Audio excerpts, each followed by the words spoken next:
Շատ դեպքերում կան բաներ, որոնք մեզ արդեն ի սկզբանե դուր չեն գալիս, բայց մենք աչք ենք փակում ասելով թե լավ, թե հիմա ոչինչ։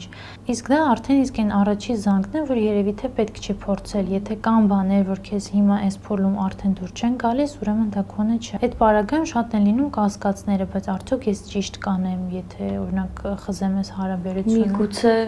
Միգուցե նա փոխվի, բայց իրականում նա չի փոխվի, որովհետև հարաբերությունների մոդելը մենք բերում ենք մեր ընտանիքներից ու ինքը մեր հետ միշտ է լինելու, այսինքն մենք իրեն երբեք չենք հորինում, չենք փոփոխում, դա ցենց գրված ինչ-որ մի բան է։ Դրա համար երբ որ նոր եք մտնում այդ հարաբերություն եւ հասկացաք, որ արդեն ինչ-որ մի բան այն չէ, շատ կարեւոր է, որ կողքից ունենաք այդ աջակցությունը, որ ձեր այդ բոլոր այոները կամ ոչերը ինչ-որ մեկը կարողանա ամրապնդել կամ հերքել։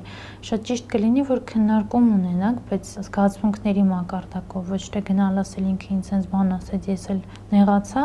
այլ զգացմունքները քննարկել, որ օրինակ ես իրա կողքին ինձ այսպես եմ զգում, արդյոք սա նորմալ է թե չէ։